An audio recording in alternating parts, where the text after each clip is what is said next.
महोदयांशी बोलणं झालेलं नाही, परंतु आमदार राजेंद्र राऊतसाहेब इथं आहेत. ते म्हटले की फडणवीस साहेबांचं त्यांचं बोलणं झालेलं आहे आणि दादांचं पण मला वाटतं फडणवीस साहेबांचं बोलणं झालेलं आहे. त्याच्यातला सुद्धा निर्णय लवकरच आपण या ठिकाणी घेणार. मला यासाठी त्याबद्दल काल फडणवीस साहेबांचा फोन आला. ते म्हणले तिला मारून टाकलं. काय म्हणते त्याला, मला इकीच नाही. हा, ते करून टाकलं, मारून टाकलं म्हणले तिला. यासाठी कार्यक्रम लावला तिला, बंद पाडून टाकले म्हणजे. बंद पाडले म्हणलेत का? मग आता पाडले का नाही माहित नाही, पण ते राऊतसाहेबांच्या फोनवर फोन आला. राऊतसाहेब म्हणजे हे राजेंद्र आमदार राऊतसाहेब बरं, त्यांचा फोनवर आलता की ती काम करून टाकलं म्हणजे तिचं. मग आता ऐका नाही, पण तुम्ही काळजी करीत जाऊ नका यार, बरोबर जाऊ द्या. ते यासाठी त्यांना मला मध्ये टाकायचं ना, मला बी जायचं बघूच मध्ये काय.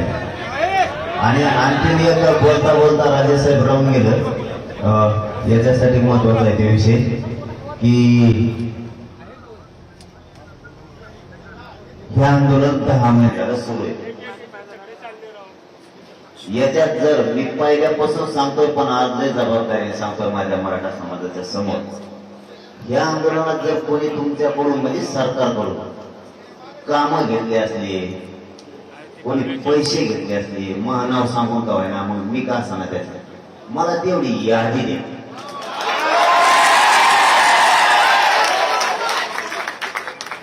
हे आंदोलन गोरगरीब मराठ्यांचा कर्तव्य त्यांना मोठं व्हायसाठी नाही. माया कानावर 100 कोटीचा आकडा, मी लय जबाबदारीने शब्द सांगतोय.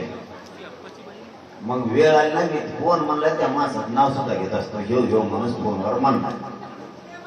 मग त्याची चौकशी करायची असली तर करा, तू म्हणलाय कसं त्याला.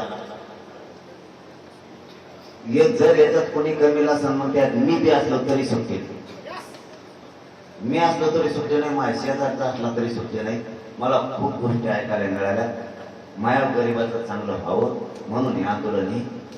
आणि कोणी जरी तुमचं नाव सांगून जर कोणी सांगितलं हे काम करा की बदली करा किंवा हे 10 लाखाचं ग्रामपंचायतला द्या, 40 कोटीचं समृद्धीचं द्या,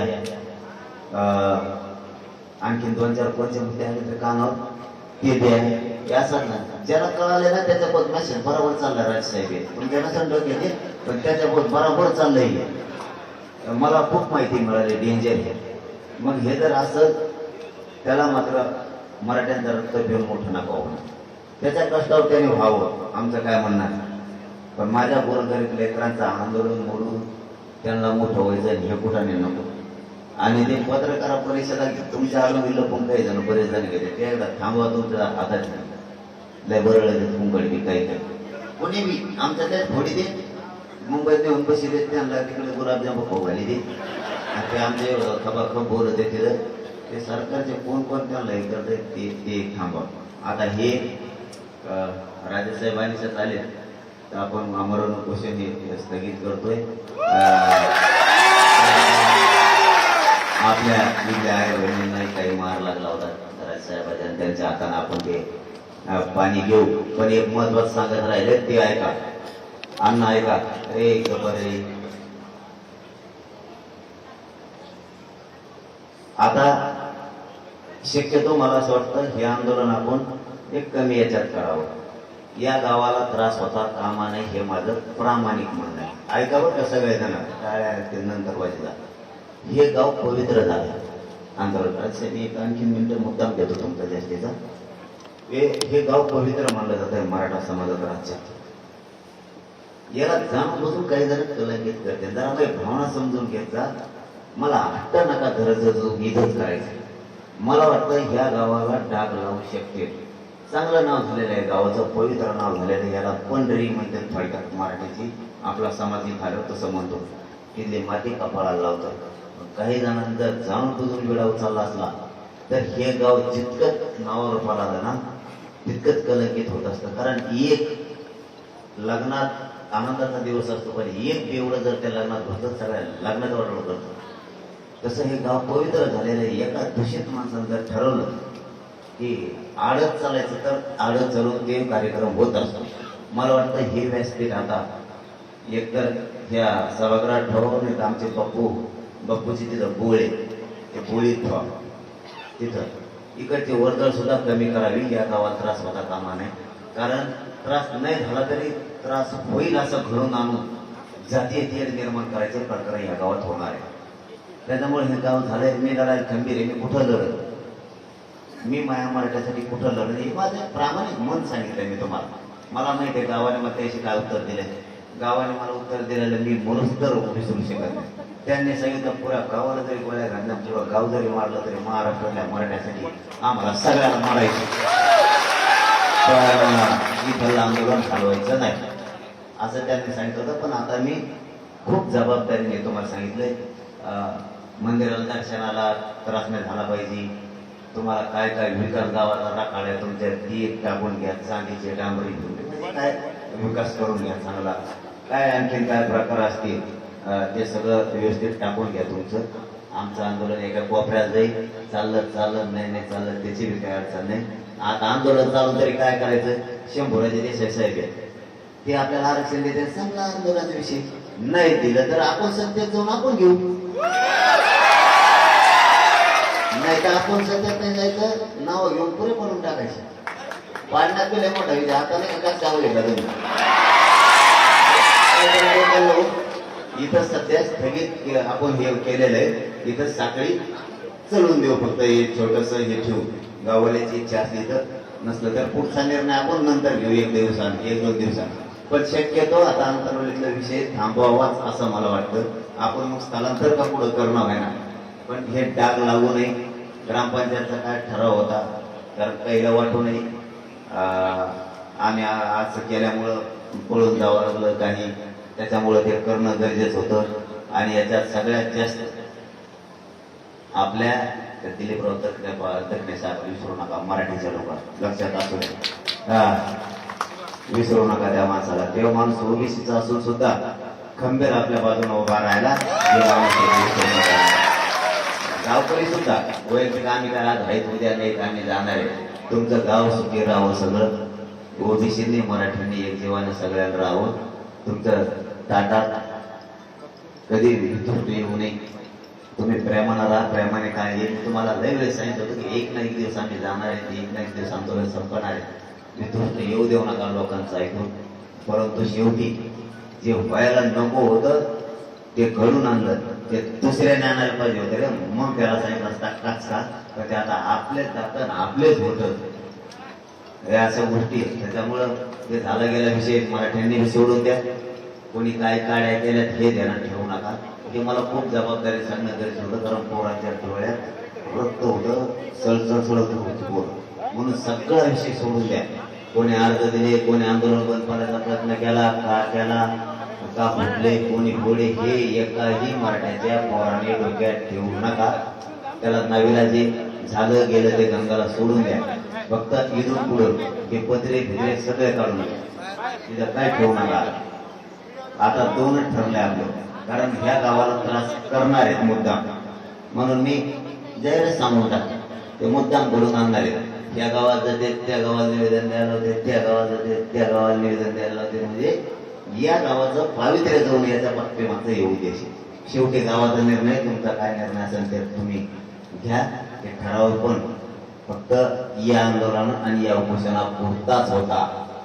इथून पुढे त्याचा काही संबंध नसणार आहे. गावातल्या 900 950 मराठा आणि ओबीसींनी मिळून सह्या दिल्या होत्या की आंदोलन इथंच होणार आहे, पण नाही होणार. त्यांचंही मनापासून कौतुक करतो. ज्यांनी सह्या दिल्या होत्या त्यांचं सगळ्यांचं आणि ठरावाच्या सगळ्या मेंबरचं पण. आता मात्र हे इथं काय करायचं आहे, विकास काय करायचा आहे, तुमचं काम चालू द्या. कारण आंतरवाडीत दुर्मिळी येणं जाणं राहू द्या. कारण आपल्याला पुढचे 2 कामं करायचे आहेत. मला तर 99% सांगतो, राजेसाहेब पडल्यामुळे हे आरक्षण मिळालेच नाही. आता आंदोलन सुरू राहिले का नाही राहिले, नाही पडले तर मला तिथून पुढे बंद करणंच आहे तरी आंदोलन करायचं नाही. कारण तुम्ही सगळे मला तिकडे दोटीत नाही राजकारणात, त्याच्यामुळे तिकडचे फाईट करणंच तरी होणारच होत. त्यापेक्षा आपलं इथलं आंदोलन दुसरीकडे स्थलांतर करायचं का काय करायचं याच्यावर नंतर बघू आपण. नंतरचा तो वेगळा विषय, तो आजचा विषय नाही. ती गाव ठरविते, गावकरी बसते. फक्त एकच, या गावातल्या सगळ्या ओबीसींनी मराठ्यांनी 10 महिने खंबीर साथ दिलेली, त्यांचा मनापासून आभार. एकमेकाचे दुरावे सोडून द्या, तुमचे दुभागले असतील ते सोडून द्या, कोणाचं मन किंवा मतभेद झाले असले तर ते सोडून द्या मोठ्या मनानं. आणि एक जीवन आपण शेजारी पाजारी एकमेकाच्या शिवाचे, एकमेकाच्या बांधावर आपल्याला जायचंय, एकमेकाच्या पाईपलाईन आपली जायच्या. तुम्ही जरी आमच्या विरोधात अर्ज दिला आंदोलन बंद करावं म्हणून, तरी तुमच्या पाईपलाईन आमच्या वावरातून आहेत तरी आम्ही काढले आणि त्याने आम्ही कलेक्टरला सांगून म्हणलं असं ते उचलतो का सगळं इथं. आम्ही तसे वागणारे मराठी नाही. त्याच्यामुळं आपण मतभेद सगळ्यांनी सोडून द्या, सगळे विषय सोडून द्या. पुण्या गोविंदानं जसा दिवाळीचा सण असतो तसं अंतर्वालीतल्या सगळ्या बांधवांना प्रेमाने इथून पुढं वागावं ही विनंती करतो सगळ्यांना. आणि मनापासून आभार. शंभूराजे देसाई सरांचा खूप खूप आभार. आपण आता सर राजे म्हणले तसं करू. हा उपोषण आज स्थगित केलंय, मात्र ते रेग्युलर सगळे उपोषणांना पलीकडे सुरू आहे. आणि मला वाटतं उद्यापासून कीर्तन सुद्धा सगळे बंद करावे उद्यापासून, कारण कीर्तनाचा काही जणांना खूप त्रास होतोय. नीटला पोरं शिकत आहेत पुढं, आता त्यांचे काय आता नीट नाहीची तरी शिकत आहेत. ते म्हणले वर्ग जाता येताना शाळेत जाताना गाड्या जातात ऍडमिशन सोडले तरी याचे कोणते लेकर आडत होते कोणाला माहित जाते, तेवढंच नाही तरी पण तेवढं म्हणून होते. त्यामुळे ते विषय सोडून गेला. आता आम्ही सगळ्यांनी आजपासून आमच्या मनात गावातल्या एकाही माणसाविषयी द्वेष भावना नाही, परिसरातल्या एकाही माणसाविषयी आमच्या मनात अजिबात राग नाही. आजपासून ओबीसी मराठा हा वाद राजेसाहेबांसमोर सांगतो आमच्या डोक्यातून पूर्ण आजपासून निघा, त्यांनी सोडून द्यावा सगळ्या. धन्यवाद. तुम आगे बढ़ो.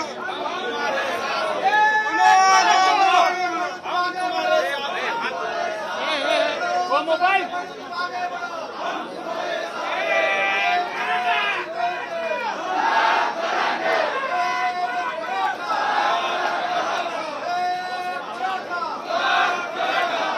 फोटो आगे बढ़ो.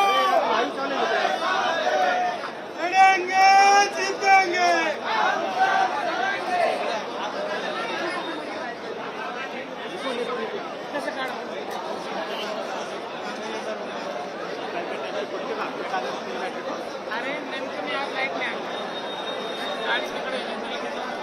मनोज जरांगे यांनी आपलं उपोषण स्थगित केलेलं आहे.